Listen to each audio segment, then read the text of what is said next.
Sabda TV. Ya, sekarang kita masuk hadis yang ke-111. Hadis yang cukup panjang.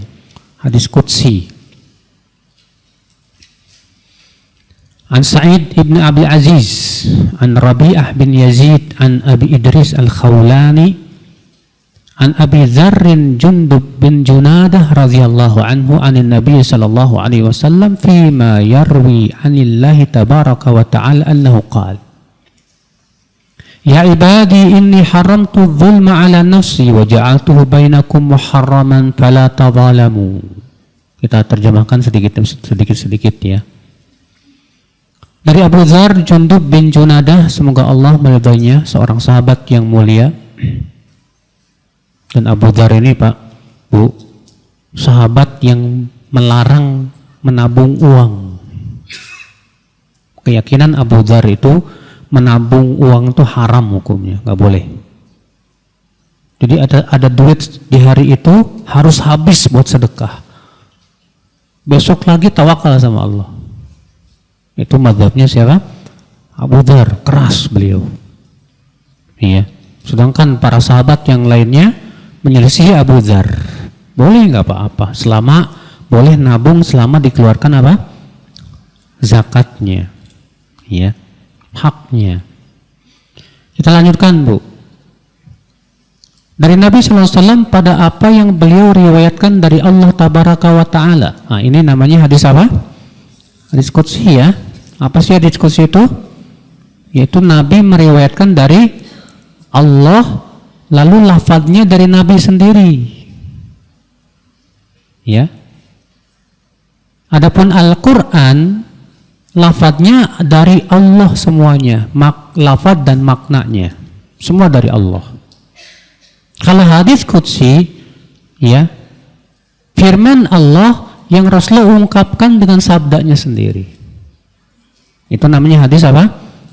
Qudsi. Bahwasanya Allah berfirman, Ya ibadi, hai hamba-hambaku, Inni haramtu dzulma ala nafsi, sesungguhnya aku mengharamkan kezaliman atas diriku. Wa ja'altuhu bainakum muharrama, dan aku jadikan kezaliman itu sesuatu yang haram di atas kalian. Fala tadzalamu, jangan kalian saling berbuat apa? Zalim. Zalim itu apa sih, Bu? Zalim secara bahasa artinya meletakkan sesuatu bukan pada tempatnya. Iya. Itu zalim secara bahasa. Dari kata zulm, itu gelap. Adapun secara istilah, ya, segala sesuatu yang sifatnya melanggar syariat itu disebut apa? Zalim. Dan zalim ada dua macam kata para ulama. Yang pertama, menzolimi diri sendiri dengan cara berbuat maksiat. Yang kedua, menzolimi orang lain dengan cara menggibah misalnya, menyakiti hatinya misalnya, atau mengambil hartanya misalnya, atau memukulnya misalnya, menempelengnya misalnya, mencaci makinya. Zalim. Dan zalim itu bertingkat-tingkat. Zalim yang paling zalim apa? Zalim yang paling zalim itu adalah syirik. Allah berfirman, Inna syirka la zulmun azim. Sesungguhnya syirik itu, kata Allah, kezaliman yang besar. Tidak ada yang paling zalim dari syirik, Pak, Bu. Kenapa syirik disebut zalim, Pak? Nah, karena menempatkan hamba bukan pada tempatnya. Zalim itu, syirik itu zalim. Kenapa? Karena menganggap selain Allah yang lemah sama derajatnya dengan Allah. Jadi Allah disamain dengan hambanya, makhluknya yang lemah. Kan kurang ajar. Kalau ibu ada yang menyamakan ibu dengan monyet, kira-kira ibu tersinggung nggak, Bu? Kamu kayak monyet. Kurang ngajar.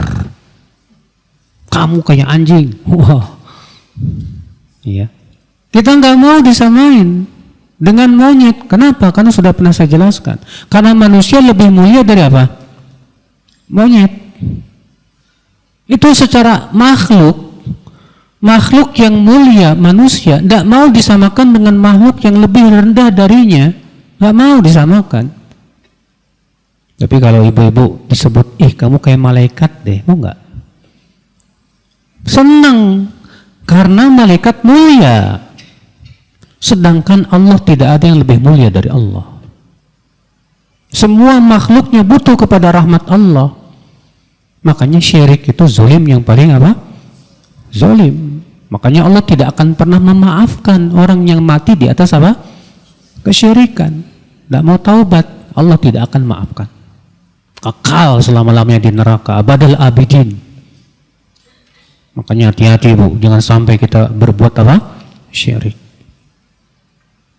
Kita lanjutkan Bu. Kemudian Allah berfirman, ya ibadi kullukum dhalun illa man hadaituhu fastahduni ahdikum. Wahai hamba-hambaku, semua kalian tersesat kecuali orang yang beri aku hidayah ilmu, maka mintalah hidayah kepadaku, niscaya aku akan berikan kamu hidayah. Lihat ibu-ibu, manusia pada asalnya terlahir dalam keadaan bodoh, tidak tahu apa-apa, nggak punya ilmu, dan kebodohan itu sumber kesesatan. Ya, kebodohan itu sumber apa? Kesesatan. Orang bisa tersesat biasanya seringnya karena bodoh, tidak tahu.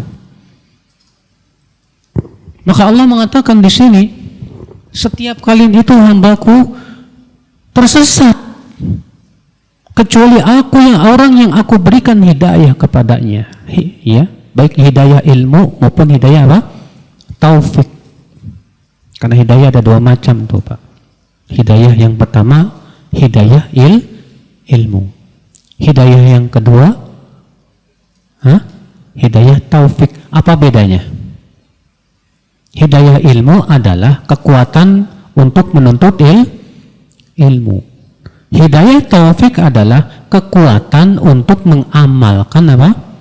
Ilmu. Ya, itu hidayah taufik namanya. Bapak, Ibu dan ikhwatul Islam, saudaraku seiman. Maka mintalah hidayah kepadaku, niscaya aku akan berikan kamu hidayah. Tuh kita disuruh minta hidayah, Ibu. Jangan pernah berhenti dari minta hidayah. Dan alhamdulillah setiap orang yang salat selalu minta hidayah kepada Allah. Kita selalu mengucapkan ihdinas siratal mustaqim. Kenapa kita disuruh terus minta hidayah, Ibu? Karena hidayah Allah tuh banyak banget. Ilmu Allah tuh luas sekali. Ya. Ada orang yang dapat hidayah dalam akidah, tapi nggak dapat hidayah dalam muamalah. Akidahnya Masya Allah, ibadahnya hebat, tapi muamalahnya ampun dah. Kalau ngutang nggak pernah bayar. Berarti ini orang belum dapat hidayah di situ. Ya. Ada orang yang muamalahnya mantap tuh. Kalau akhlak kepada manusia luar biasa, tapi nggak dapat hidayah dalam akidah, sehingga akhirnya keyakinannya menyimpang. Ini bahaya banget. Makanya kita sudah dapat hidayah belum dalam akidah keyakinan, dalam ibadah kita, di dalam muamalah kita, dalam keseharian kita masih banyak. Terkadang kita belum dapat hidayah. Makanya kita terus minta kepada Allah hidayah. Terus minta kepada Allah hidayah. Sekarang alhamdulillah sudah dapat hidayah ilmu. Berapa banyak ilmu yang terkadang belum kita bisa amalkan. Makanya jangan lupa terus minta hidayah. Nabi saja minta hidayah terus, Pak. Ya, di antara doa Nabi apa? Iya. Wahdi qalbi Wa yassiril huda li, ya Allah, berikanlah hidayah hatiku ya Allah, dan mudahkan hidayah itu untukku. Itu doa Nabi loh. Iya. Maka jangan lupa kita banyak minta hidayah sama Allah. Tapi jangan cuma minta, harus berusaha. Kita minta hidayah sambil kita terus berusaha. Iya. Kita lanjutkan ibu-ibu dan bapak sekalian. Ya ibadi kullukum ja'i'un illa man at'amtu. Wahai hamba-hambaku, semua kalian itu lapar kecuali orang yang aku beri makan. Fastat'imuni ut'imkum. Maka mintalah makan kepadaku, aku akan berikan kalian makan.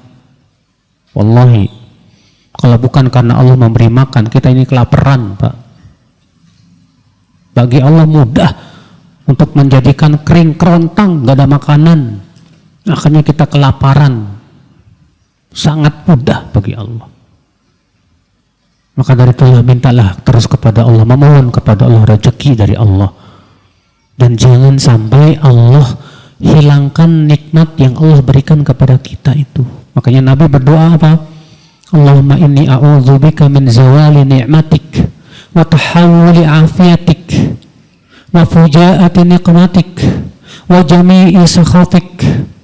Ya Allah, aku berlindung kepadamu dari hilangnya kenikmatan yang kau berikan kepadaku dan berubahnya afiat keselamatan menjadi ketidakselamatan.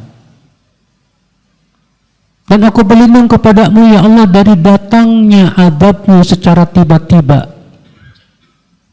Dan aku berlindung kepadamu dari semua kemurkaanmu ya Allah. Ini doa penting loh, ya, untuk selalu kita lantunkan. Kita berlindung kepada Allah, jangan sampai nikmat itu diambil sama Allah, Pak. Ya, jangan sampai. Kenapa? Ada orang yang sudah dikasih kenikmatan, tahu-tahu diambil sama Allah, akibat dia tidak terima kasih sama Allah, Bu. Dia tidak bersyukur kepada Allah Subhanahu wa taala, Bu. Ya. Mungkin saya pernah cerita sama ibu-ibu ya. Dulu waktu sekitar tahun 2004 lah ya. Ada seorang ibu-ibu datang ke rumah saya. Lalu si ibu itu berkata, Ustadz, saya mau curhat, boleh nggak Ustadz? Silahkan Bu, ada apa? Saya dulu kaya raya Ustadz. Rumah saya gedong, mobil saya bagus. Tapi qadarullah, sedikit demi sedikit harta kami ludes Ustadz. Usaha-usaha suami saya tertipu, habis rumah dijual, mobil dijual. Sudah setahun saya terus minta sama Allah, ya Allah, ya Allah, ya Allah, perbaiki ekonomi saya ya Allah.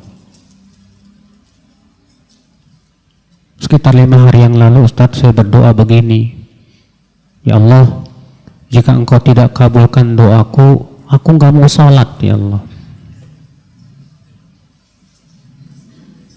Jika engkau tidak kabulkan doaku dalam 3 hari ini, aku gak mau sholat.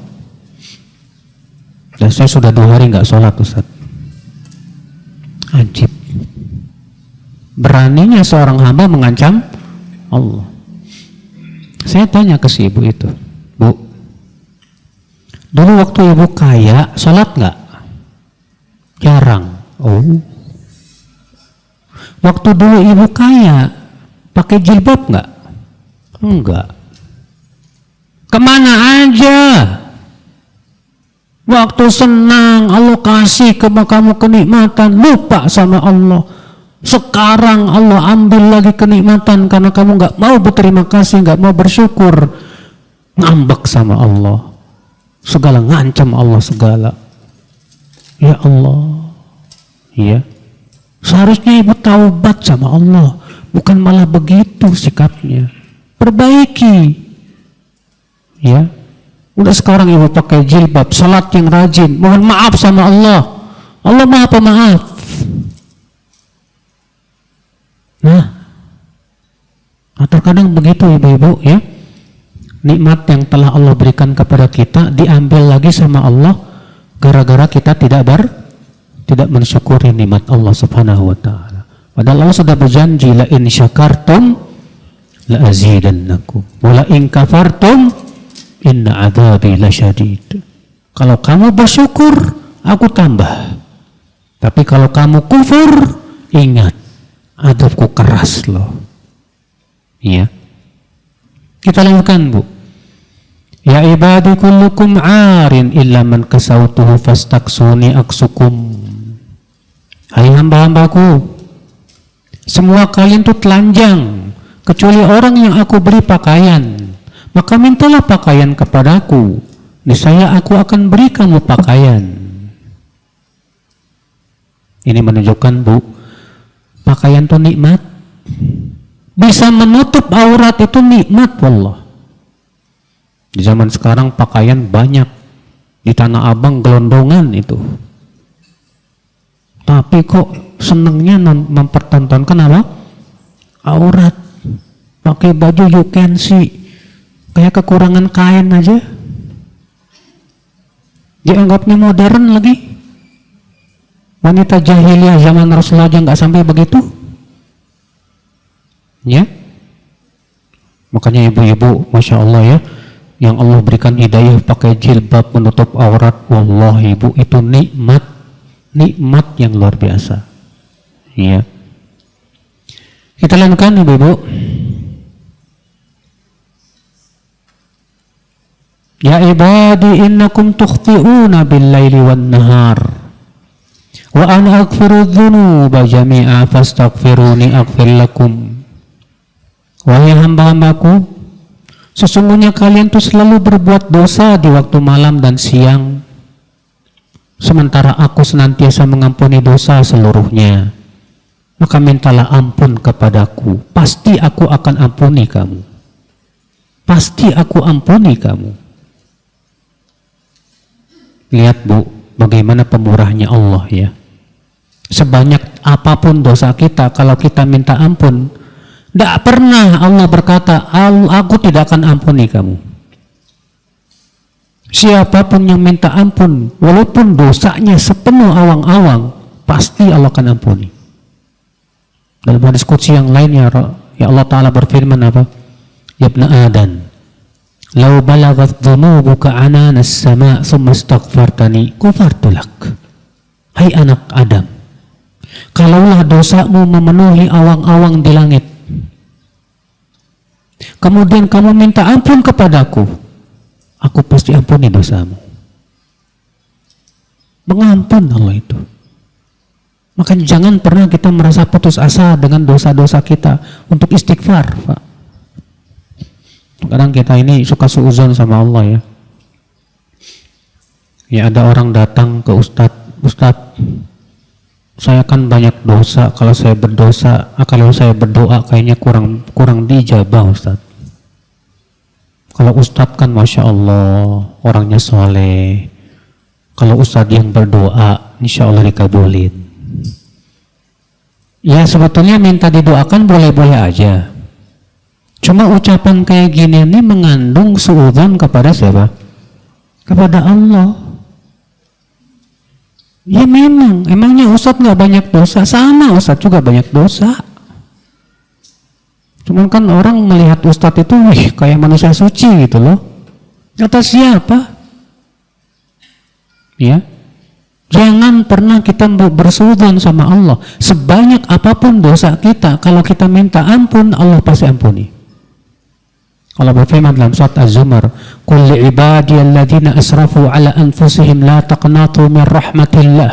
Innallaha yaghfiru dzunuba jami'a. Innahu huwal ghafurur rahim." Katakan kepada hamba-hambaku yang melampaui batas itu, jangan kamu merasa putus asa dari rahmatku, dari rahmat Allah.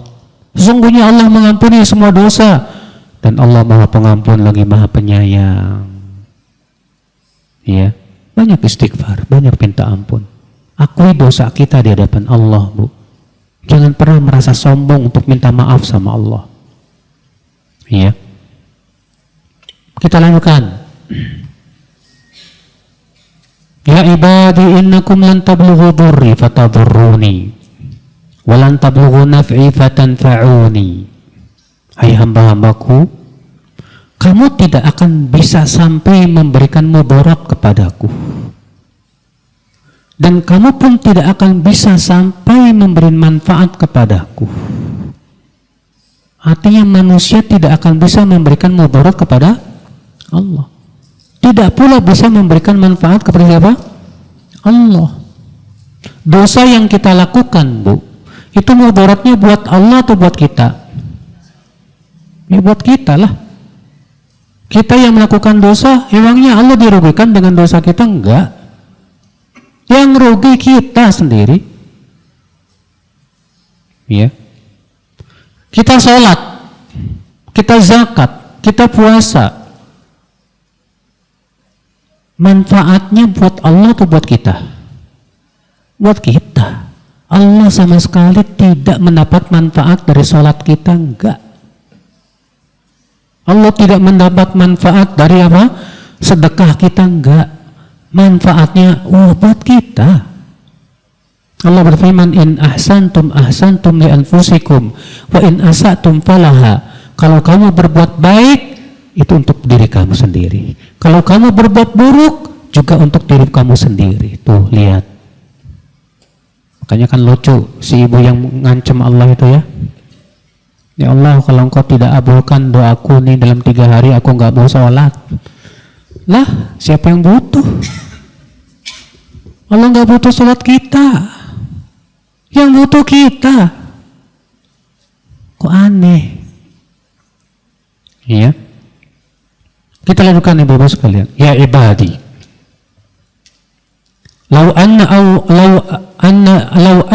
awwalakum wa akhirakum wa insakum wa jinnakum kanu ala atqa qalbi rajuli wahidin minkum ma zada fi mulki syai'a.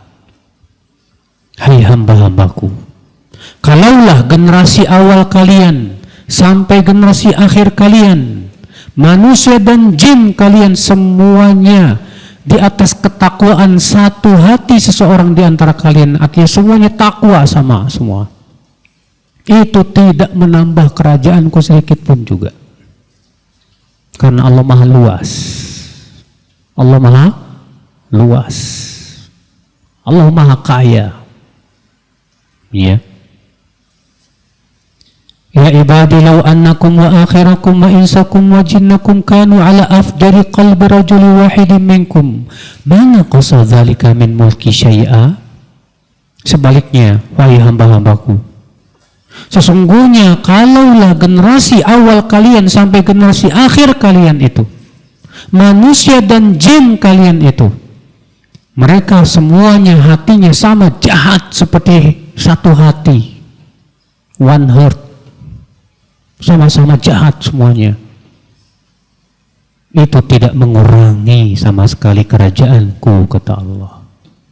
Karena Allah nggak butuh manusia, Allah tidak butuh ketaatan kita, sebagaimana halnya Allah pun tidak akan dimudarati oleh maksiat kita. Iya. Ya ibadi law anna awwalakum wa akhirakum wa insakum wa jinnakum qamu fi sa'idin wahidin fasa'aluni fa'ataitu kulla insanin mas'alatah ma naqasa dhalika mimma indi illa kama yanqusul mikhyatu idza udkhila al-bahra. Wahai hamba-hambaku, kalaulah generasi awal kalian sampai generasi akhir kalian, manusia dan jin kalian, semua mereka berkumpul berdiri di sebuah tanah yang luas, lalu mereka semua minta kepadaku dan aku berikan setiap manusia dan jin itu permintaannya, itu tidak mengurangi kekayaanku kecuali seperti berkurangnya air laut ketika dimasukkan padanya jarum. Pernah ngeliat jarum masukin ke air laut? Nah, segitulah berkurangnya. Maha kaya Allah itu. Makanya kalau minta sama Allah itu jangan tanggung-tanggung, Bu. Allah maha kaya. Ya. Bayangkan kalau seluruh manusia dari semenjak Nabi Adam sampai akhir zaman semua minta sama Allah, semua dikabulkan, gak mengurangi kekayaan Allah. Allah Maha Kaya, subhanallah. Ya. Kita lanjutkan. Ya ibadi innama hiya a'malukum uhsiha lakum. Wahai hamba-hambaku, amal-amal kamu itu aku akan hitung untukmu. Summa uwaffikum iyyaha, kemudian aku akan berikan balasan ya untuk kalian nanti pada hari kiamat. Faman wajada khairan falyahmadillah. Siapa yang mendapatkan balasannya baik, hendaklah ia memuji Allah. Wa man wajada ghaira dzalika fala yalumanna illa nafsah. Dan siapa yang mendapatkan balasannya tidak baik, jangan mencela kecuali dirinya sendiri. Yang salah siapa? Disuruh beramal saleh nggak mau, maunya berbuat maksiat, ya jangan salahkan kecuali diri sendiri dong. Iya. Qala Sa'id, berkata Sa'id, kana Abu Idris idza haddatsa bi hadzal hadits jasa ala rukbatayhi. Abu Idris apabila menyampaikan hadis ini sambil duduk berdiri di atas dua lututnya untuk saking memuliakannya hadis ini, Bu. Iya. Ini hadis yang panjang sekali dikeluarkan oleh Muslim dan kita ambil faedah dari hadis ini, kata Syekh Salim bin Id al-Hilali. Faedah yang pertama, laqad syarrafa Allahu ahlal iman wa a'la dzikrahum bi an nasabahum ila nafsihi biqauli ya ibadi. Allah memuliakan ahli iman dan mengangkat penyebutan mereka, di mana Allah menisbatkan mereka kepada dirinya. Allah berfirman, ya ibadi, wahai hamba-hambaku, wahai hamba-hambaku. Ketahuilah Bu ya, kalau Allah memanggil seorang hamba dengan hai hambaku, itu menunjukkan kemuliaan. Itu menunjukkan apa? Kemuliaan. Kalau Allah menyebutkan seorang manusia itu sebagai hambanya, itu artinya memuliakan dia. Allah berfirman, subhanalladzi asra bi'abdihi lailan minal masjidil haram ilal masjidil aqsa alladzi barakna fiha. Maha suci Allah yang telah memperjalankan hambanya. Tuh lihat, dari Masjidil Haram ke Masjidil Aqsa yang kami berkahi. Di situ Rasulullah disebut dengan apa? Hambanya. Kata para ulama, ini idhafatut tasyrif, penyandaran untuk menunjukkan kepada pemuliaan. Hambanya. Ya. Allah berfirman contoh lagi, wa ibadur rahmanil ladzina yamshuna 'alal ardi hauna. Dan hamba-hamba Ar-Rahman adalah orang-orang yang apabila berjalan di muka bumi ia berjalan dengan penuh tawadhu. Lihat, Allah menyebutnya sebagai hamba-hamba Ar-Rahman. Ini namanya idhafatut tasyrif, yang menunjukkan bahwa orang-orangnya mulia ini. Iya. Maka di sini dalam hadis qudsi ini Allah mengatakan apa? Ya ibadi, hai hamba-hambaku. Ya, tujuannya kepada siapa? Kepada kaum mukminin. Karena kaum mukminin mulia di mata Allah. Lebih baik mana, Bu? Mulia di mata Allah atau mulia di mata manusia? Ya. Pengennya sih dua-duanya, Ustadz. Iya. Kita katakan yang penting mulia di mata Allah, Bu. Kalau di mata manusia hina nggak masalah. Kalau ternyata mulia di mata Allah, ya. Gak penting, mulia di mata manusia itu gak penting. Orang menghinakan kita gak masalah, ya. Faedah yang kedua, Nazzallallahu nafsahu anil dzulm wa harramahu ala ibadihi. Allah mensucikan dirinya dari perbuatan zalim dan Allah mengharamkan kezaliman atas hamba-hambanya. Allah berfirman, inni haramtu dzulma ala nafsi. Aku mengharamkan kezaliman atas diriku. Jadi Allah tidak mungkin menzalimi hambanya, gak mungkin. Nah, sekarang pertanyaannya begini, kenapa ya ada orang yang terlahir dalam keadaan cacat? Dia terlahir dalam keadaan gak punya tangan, gak punya kaki. Apakah berarti Allah zalim kepada si hamba itu, Pak, Bu? Hah? Enggak. Kalau menurut akal pikiran kita kayaknya zalim. Kenapa? Karena ilmu kita sedikit. Kita tidak diberikan oleh Allah ilmu kecuali sedikit saja. Yang kita pandang zalim karena akibat kekurangan ilmu.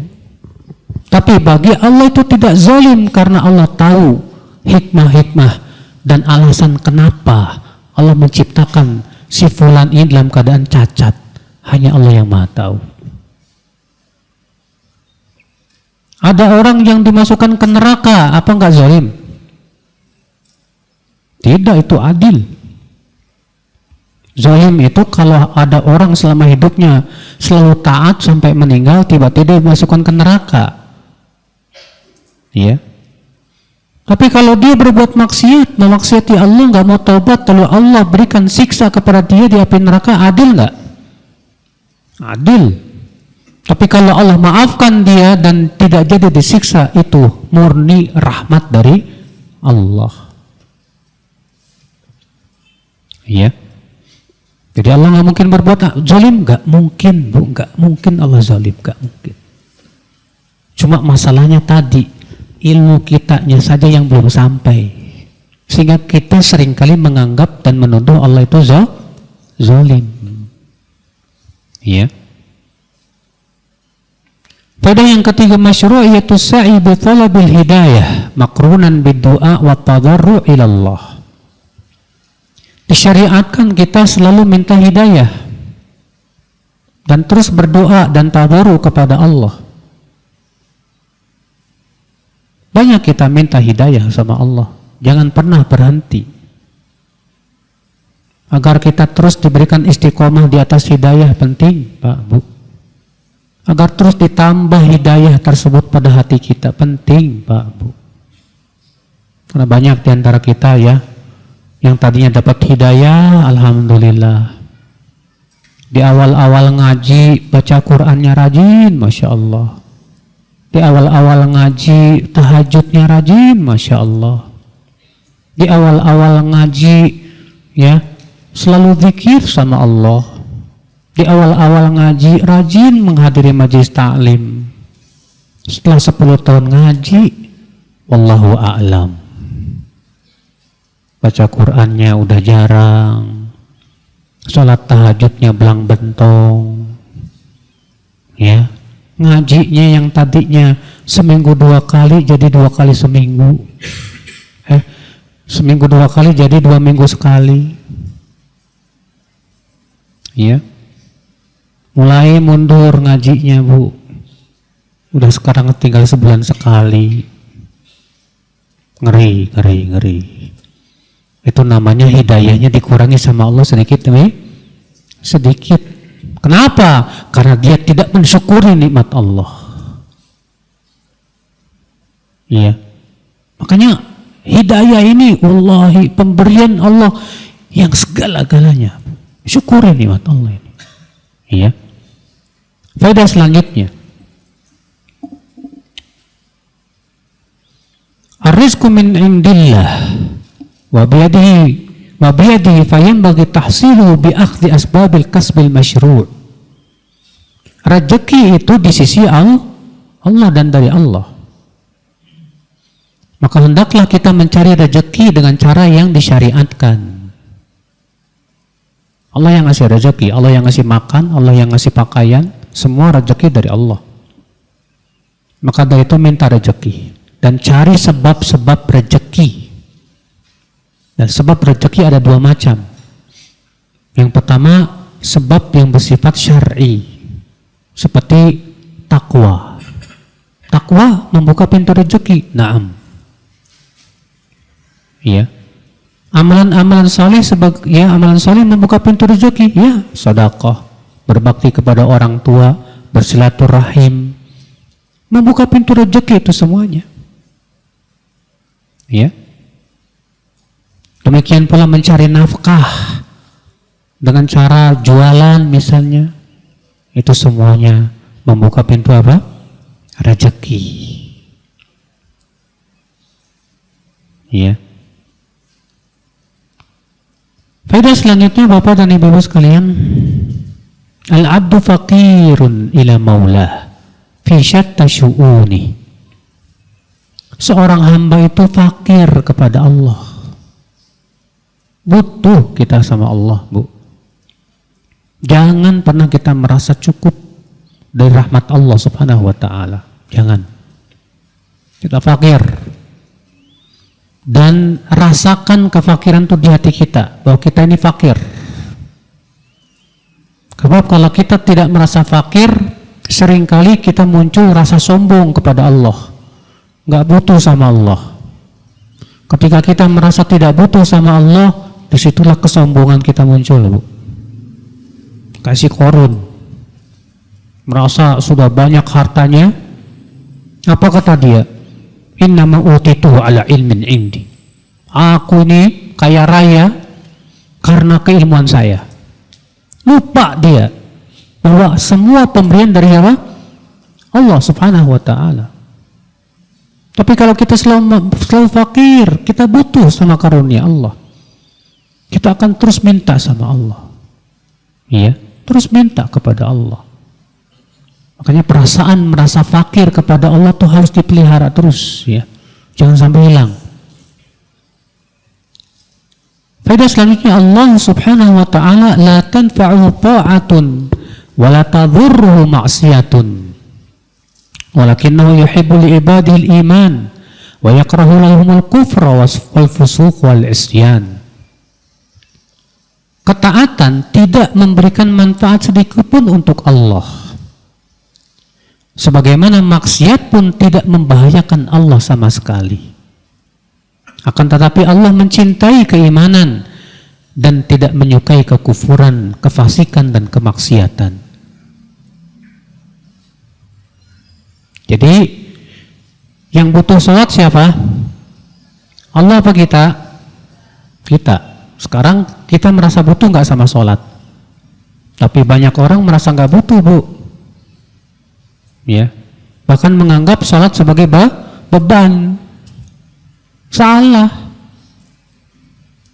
Kalau duit merasa butuh nggak? Butuhlah. Ketika kamu cari duit, sungguh-sungguh nggak? Sungguh-sungguh. Kalau kita butuh kepada sholat, harusnya kita sungguh-sungguh dong jaga sholat.